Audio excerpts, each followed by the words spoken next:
Então, retomando um pouquinho do que nós conversamos no primeiro momento da nossa aula de sociologia, por que, né, que o estudo da sociologia é tão fascinante? Então, porque nos permite olhar simples cenas do cotidiano com diferentes visões de mundo, em diferentes contextos, com diferentes objetivos, com diferentes entendimentos. Então, dentro do estudo da sociologia, por exemplo, a gente levanta questões como, por exemplo, aqui, como se desenvolveu este mundo? Por que são as nossas por que são as nossas condições de vida tão diferentes das dos nossos pais e avós? Que rumo tomarão no futuro esses processos de mudança que nós estamos vivendo hoje? Essas questões, essas interrogações que a gente tem lá dentro da nossa cabeça, ela faz parte da sociologia, que é um campo de estudos que tem como um papel fundamental desempenhar na cultura intelectual moderna. Então, veja bem, a partir do momento que nós ampliamos o nosso olhar e que nós começamos a questionar determinadas coisas dentro do nosso cotidiano, na sociedade em que nós vivemos, levando em conta o contexto político ou não, levando em questão religiões, étnicos, raciais, culturas e tudo aquilo que envolve a nossa sociedade, a gente está falando de sociologia. A sociologia é esse estudo da vida social humana, estudo de grupos e de sociedades. E por que o estudo da sociologia pode ser constrangedor? Alguém saberia me falar? Pode ligar os microfones aí e conversar comigo um pouquinho. Por que estudar um comportamento, por exemplo, social, ou o grupo desses indivíduos, ou a sociedade que a compõe, poderia, de certa forma, ser constrangedor? Eu acho que é porque a gente acaba descobrindo coisas não tão boas sobre nós, né? Sobre a nossa sociedade. Perfeito, muito bem, é isso mesmo. E além disso, se a gente vai estudar, por exemplo, a vida social, nós estamos incluídos nessa vida. Então, nós estaremos falando de nós mesmos. E nem sempre as nossas ideias, o nosso comportamento será o mais lindo do mundo. Não é verdade? Ninguém é perfeito. Então, certos momentos nós estaremos contextualizando certos comportamentos, certas cenas do cotidiano, em que, se nós olharmos, em vez de olhar para o outro, olhar para nós mesmos, poderá ser muito constrangedor. Ainda mais se nós formos contextualizar esta cena ou esse comportamento em grupo, né? Quem que vai ter coragem de expor? Porque a gente tem uma facilidade de expor o outro. E eu acho muito engraçado, pessoal, quando eu ouço pessoas falarem assim: ai, mas é incrível, né, o ser humano. Aonde já se viu um ser humano se portar desse jeito? E quem está falando não é um ser humano? É uma sociedade de hipocrisia, na verdade, né? Não é Só que muitos verdade? fecham os olhos. Exatamente. Então, quando a gente começa a se questionar, olha, sai cada segredo, sai cada coisa, sai cada bicho de sete cabeças e até com mais cabeça que a gente nem pode imaginar. Então, essa esfera de ação que compõe o estudo da sociologia, ele é muito grande, ele é muito abrangente. E ele pode, inclusive, ir da análise de encontros casuais entre indivíduos que se cruzam na rua, até a investigação de processos sociais globais. E se é que temos um assunto atual, todos nós já sabemos, né? E global, todos nós já sabemos. O novo coronavírus, o Covid-19, uma pandemia mundial que assola o planeta. A maior parte de nós, se nós formos pensar, a gente vê o mundo em termos de características das nossas próprias vidas, com as quais nós já estamos familiarizados. Então, aquilo que nos é familiar e aquilo que faz parte da nossa característica, geralmente está relacionado com a forma com que a gente vê o mundo. Quem já ouviu aquela frase que assim, a gente não vê as coisas como elas são. A gente vê as coisas como nós somos. Tanto que se nós mudarmos as perspectivas do nosso olhar, as coisas mudam. Será que as coisas mudam? Ou foi a gente que mudou? Como eu gostaria de estar numa sala de aula presencial agora para a gente fazer um círculo assim, uma cadeira em volta da outra para a gente poder debater essas questões, que é uma área de conhecimento muito gostosa de nós estarmos juntos. Mas enfim, vamos desse jeito mesmo. Quem sabe, né? Até o fim do módulo a gente já não volta para a sala e a gente promove aí um debate bem gostoso em cima da sociologia. Então, veja bem. A sociologia, ela vem mostrar para nós que é necessário a gente adotar uma perspectiva mais abrangente do modo como nós somos e das razões pelas quais agimos. Nem sempre em uma mesma situação, dois seres humanos irão se comportar da mesma forma. Por quê? Esses dois indivíduos podem estar inseridos em ambientes diferentes, com características peculiares, com questões sociais e financeiras desiguais. Então, o modo com que nós nos portamos diante de determinadas situações pode sim, em muito, diferenciar um do outro, porque leva-se em conta com quais questões cada indivíduo está familiarizado. Ô, gente, não dorme não. Aqui. Hã? Acorda, Não, não tá ninguém dormindo não, professor. Ah, então tá bom, pega um café aí e me oferece, hein? Que se eu ver café aí e me oferecer, eu vou ficar brava. Sem açúcar. Tá todo mundo acordado. Então tá bom. Então, olha só, a sociologia, ela vem nos ensinar que o que nós consideramos como natural, inevitável, bom e verdadeiro, pode não ser. E o que tomamos como dado nas nossas vidas é fortemente influenciado por histórias e pela sociedade. Então, a gente precisa compreender essas maneiras e, que ao mesmo tempo são complexas ou profundas, a gente precisa individualmente refletir esses contextos, tanto da nossa experiência social, como essencial à perspectiva sociológica. Consegui dar um chão para vocês ou eu tirei o chão de vocês? Não, colocou. Hã? Já tinha o chão, já tinha. Já tinha o chão. Ah, então tá Só bom. colocou mais cimento, só. Hã?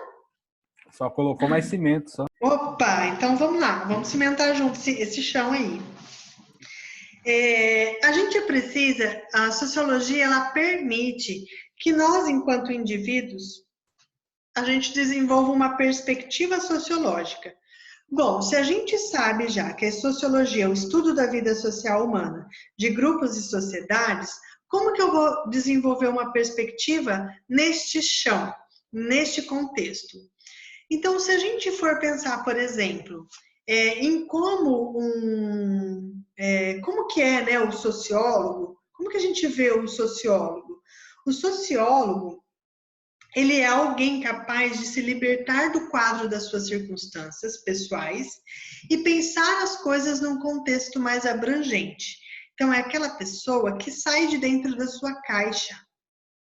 É aquela pessoa que não olha somente as coisas diante das quais ela é familiarizado ou com as suas próprias características.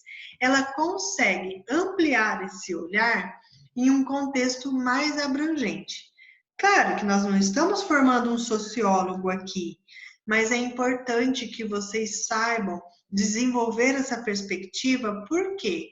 Porque a gente vai tratar com quem? Com pessoas que estarão inseridas em diferentes ambientes, com diferentes características, com diferentes condições sociais, com diferenças de crença. Então, a gente não pode, por exemplo, pegar todos os nossos alunos e colocar todos dentro de um saco só. Seria melhor que cada um fosse visto dentro do seu quadrado. Afinal de contas, cada um tem a sua particularidade, sua realidade, sua família, seu comportamento, sua cultura.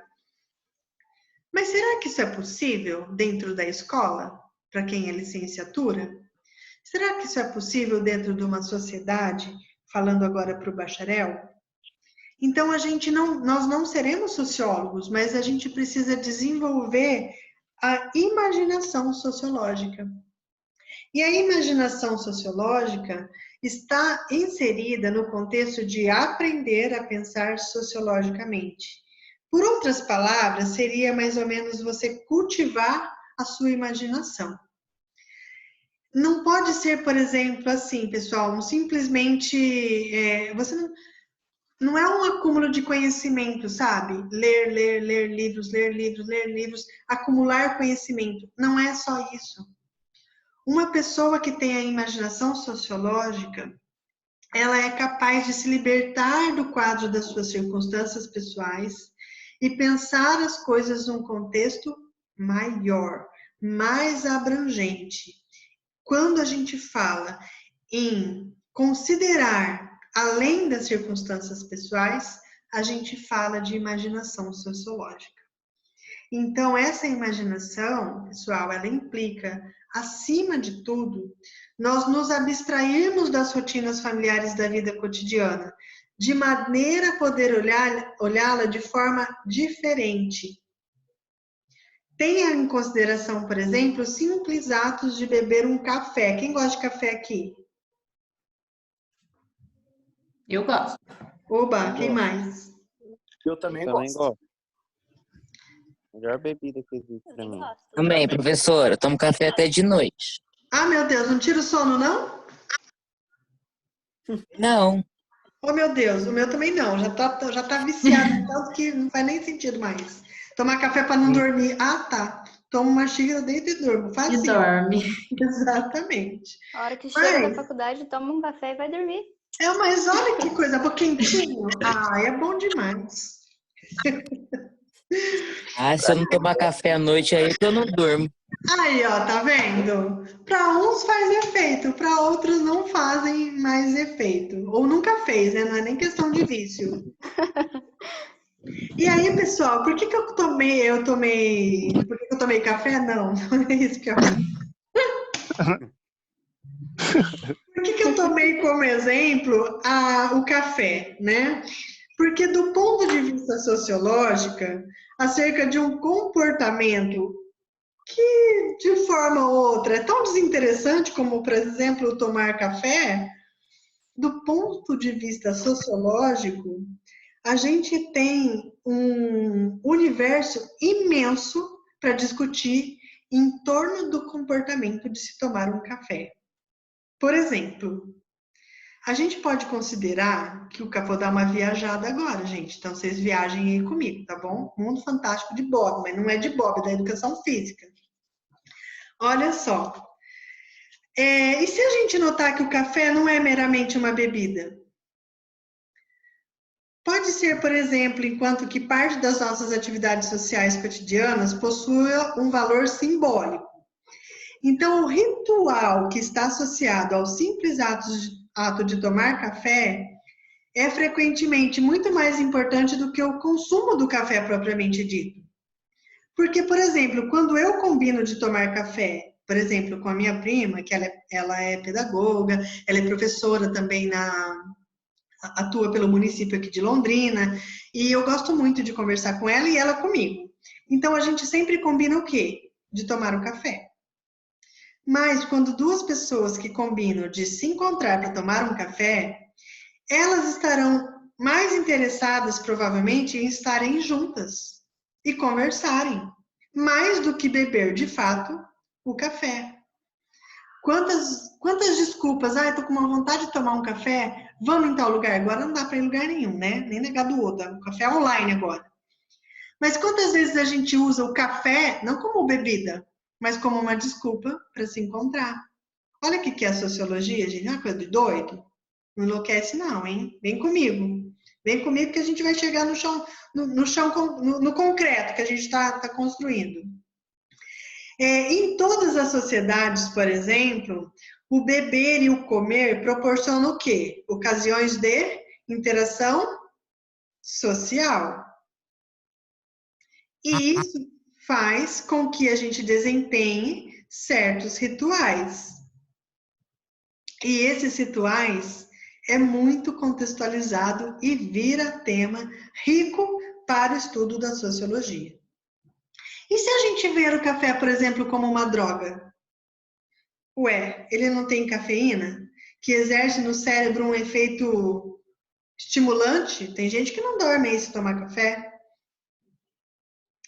Então, o café, ele não é visto pela maioria, por exemplo, como uma droga.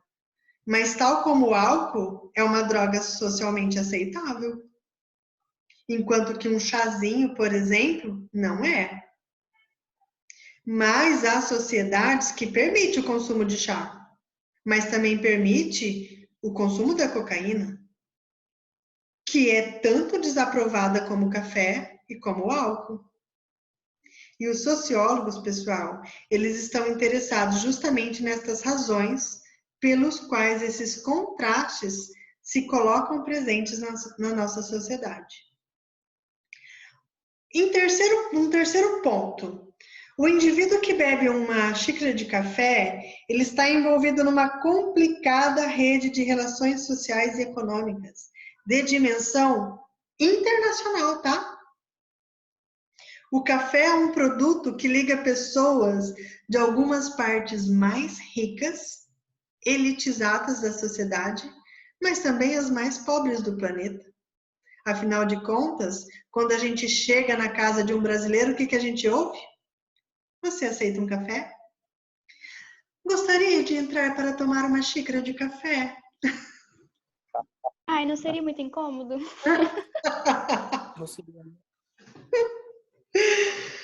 O café ele é consumido em grande quantidade nos países ricos, mas cultivado fundamentalmente nos pobres. Então, o pobre produz. O país pobre produz o café. E quem consome são os países mais ricos. E vou te falar mais uma coisa. Depois do petróleo, o café é a mercadoria mais valiosa do comércio internacional. Vocês sabiam disso? Não. Daqui a pouco vocês vão me falar, professora, mas a aula na educação física, dá para parar de falar de café? Eu vou chegar na educação física, gente. Vocês têm paciência aí comigo.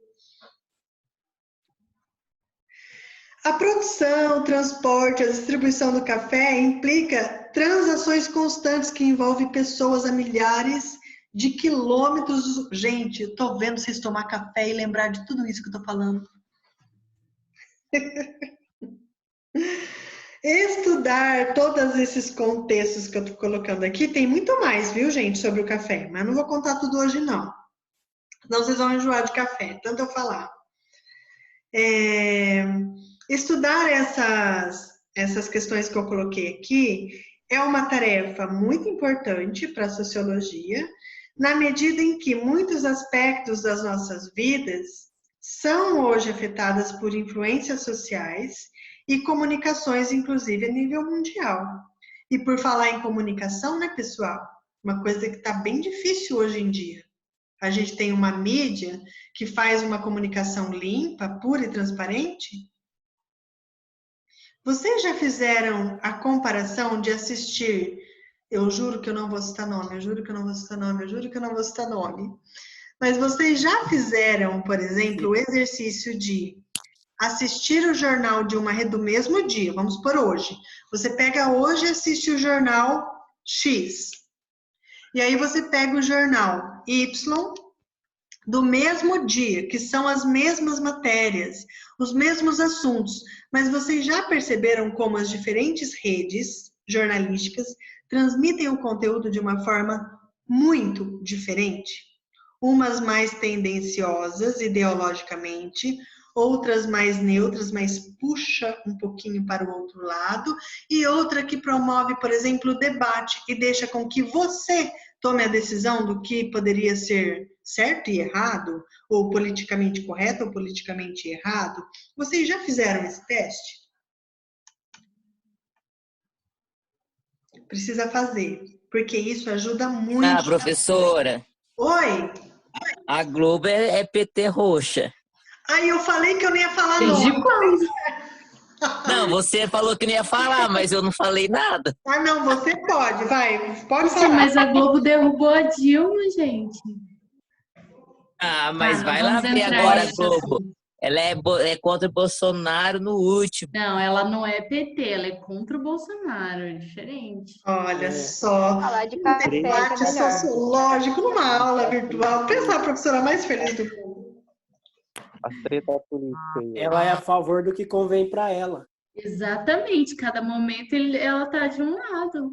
Até Opa! porque o Porque Roberto ela Marinho, mamava na teta enquanto era o PT, né? Agora o PT saiu, a Globo, a teta secou. A Globo é de direita, é da direita. A Globo sempre foi da direita. Então, a gente começa a entender nessa discussão que não ser um não significa, obviamente, ser o outro. Isso, aqui nós já começamos a ter uma imaginação sociológica. Nossa, ó, gente, nota 10 para todo mundo. Gostaria de encerrar a aula agora. Nota 10 tá ótimo. Mas eu tenho mais conteúdo para passar. Vamos lá. Antes que o negócio comece a piscar aqui, o meu tempo acabe. Eu vou sair um pouquinho da comunicação e vou voltar para o café, porque senão o negócio vai esquentar aqui. Eu prometo que é a primeira e última aula que eu vou falar de café. Tá? Vamos comigo. Vai ter café na aula? Oi? Vai ter café na aula? Aí tinha que ter na nossa primeira aula presencial, se assim for possível, antes do dia 15 de julho, que é o final do nosso módulo, mas eu levo a garrafa de café, não tem problema. Podem me cobrar. Isso. Eu levo café, vocês levam os quitutes. Então, pessoal... Vai que a aula sai. Então, o importante é o café. A Ana leva os salgados e a Bruna leva a pizza vegana dela lá. Gente, sabe... Sim, de O chocolate. hambúrguer, acho que é um hambúrguer. Isso. Pizza de chocolate. Sabe o que eu mais gosto? É que essa aula está sendo gravada, então eu vou poder cobrar. Ó, fulano ficou de levar uns quitutes. Muito bom. Mas, pessoal... Bem neguinho falar que eu não disse nada.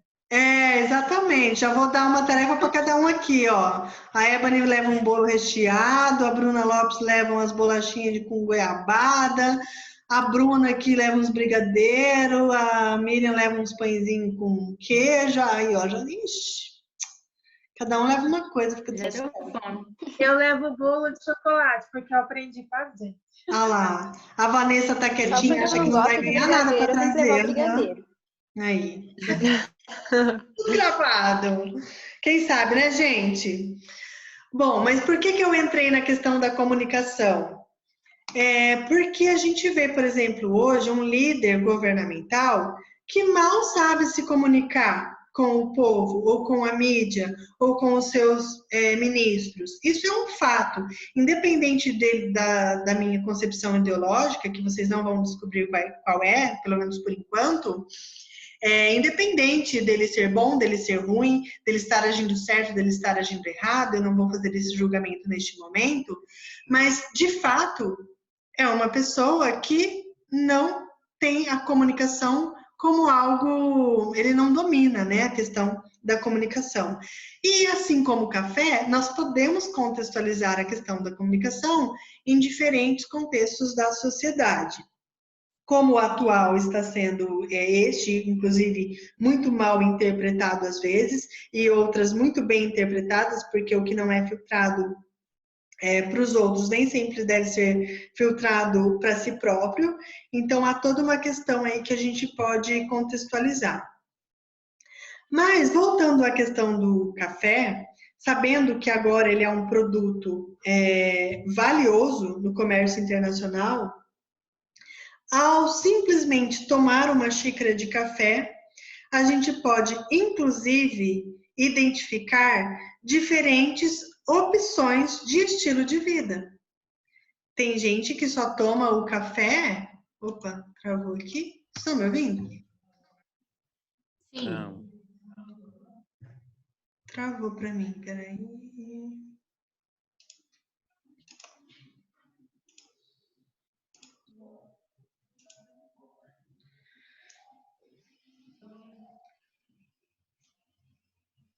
Alô? Vocês estão aí? Tá normal. Ah, É ok. normal. Eu tô ouvindo. Agora voltou para mim. Então, a gente pode, inclusive, identificar algumas opções de estilo de vida. A xícara onde se bebe o café, o local aonde se bebe o café, aonde o indivíduo faz a compra do pó, do café, gente. As pessoas podem escolher beber apenas café orgânico, café descafeinado. Ai, meu Deus, não volta a inventar mais nada. Fala, Bruna. Eu tomo café descafeinado. Ah lá, ó. Pra que toma café então, meu Deus do céu? Vamos, já uma outra Pelo questão, sabor. né? Me vê um bife acebolado sem cebola, tipo assim. Eu não como Deve ser bife. ruim, né? Deve ser, É não sei, vegano. eu nunca experimentei. Conta aí pra nós, Bruna. É A ruim? Bruna vai ter que levar o café descafeinado. Nossa, mas Não, é o mesmo fechou. sabor. É o mesmo sabor, só que com a cafeína eu fico muito ansiosa. Eu já tenho ansiedade, aí eu fico muito mais ansiosa.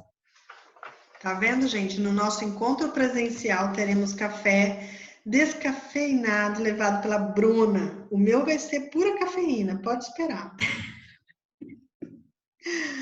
Nós temos Eu uma já outra... falo mais do que a boca. Se eu tomar cafeína, Olha lá, ó. Mas eu gosto assim, de aluna que fala. Os mais quietinhos me deixam mais preocupada. Depois vou começar a chamar pelo nome aí, os mais quietinhos. Quero ver, não falar comigo. Ai, professora, eu tô sem áudio. Conserte esse áudio. Bom, então, voltando à questão da... Parando de falar um pouco do café, mas voltando para a imaginação sociológica, ela nos permite, então, ver que muitos dos fenômenos, que na verdade parece dizer respeito apenas ao indivíduo, ou num comportamento, eles refletem questões muito mais amplas. E é essa visão, é essa imaginação que eu quero promover na nossa turma aqui do módulo 2 da área de conhecimento de sociologia. Se eu conseguir provocar um pouquinho dessa imaginação sociológica em vocês, eu posso dizer que parte da nossa missão dentro desse módulo estará cumprido, mas a gente precisa ir um pouquinho além. Deixa eu mudar aqui o slide. A sociologia, ela tem muitas implicações práticas para as nossas vidas. Como que ela pode ajudar a gente em nossas vidas? Então, ela vai nos ajudar na questão profissional da área que nós escolhemos atuar, não é mesmo, futuro professores e profissionais da educação física, a desenvolver uma consciência de diferenças culturais, saber que nós temos uma sala cheia de alunos e que essa sala não é homogênea. Nós temos ali diferenças culturais que precisam ser levadas em conta, que precisam, ora, ser potencializadas, ora, igualadas aos demais. A gente precisa também fazer a avaliação dos efeitos das políticas. O que significa isso? A pesquisa sociológica, ela geralmente fornece uma ajuda prática para fazer avaliação de iniciativas políticas.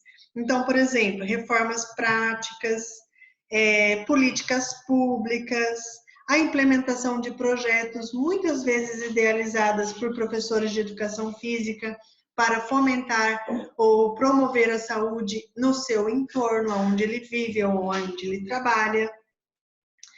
E a autoconscientização.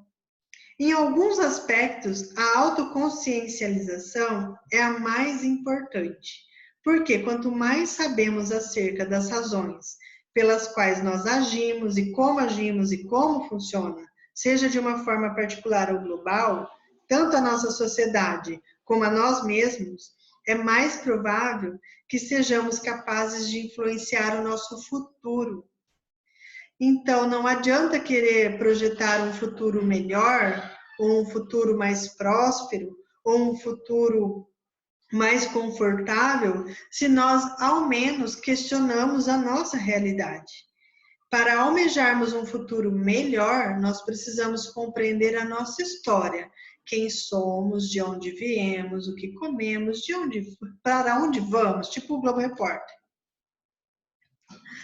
Nós não devemos também tratar a sociologia como algo, por exemplo, que apenas ajuda como que eu posso falar, aspectos políticos, embora ele esteja presente. A gente não pode presumir também que aqueles que estão no poder, ao tomarem decisões, tenham sempre em consideração os interesses dos grupos menos poderosos, desfavorecidos. Vamos rir agora, né, gente? Porque o que nós estamos vivendo atualmente, a gente vê que a nossa política, ela muitas vezes não está voltada para atender a sociedade, para atender a quem o elegeu. Muito pelo contrário, a política atualmente, ela volta-se para atender aos interesses de quem está no poder. E se a gente for contextualizar isto a nível da sociologia, nós vamos encontrar buracos muito negros que nós estamos pisando, mas jamais nós tomamos consciência dessas questões. Afinal de contas, a vida é tão corrida, nós precisamos produzir a todo momento. Quando a gente tira um momento de lazer, sabe o que a gente sente? Culpa. Porque nós não deveríamos estar nos divertindo, nós deveríamos estar produzindo. Será que essa dinâmica da sociedade não é proposital? Para nós não enxergarmos nem o chão em que nós estamos pisando, e o negócio já começou a piscar aqui de novo. Já que eu volto, pessoal, até daqui a pouco. Até daqui a pouco. Até.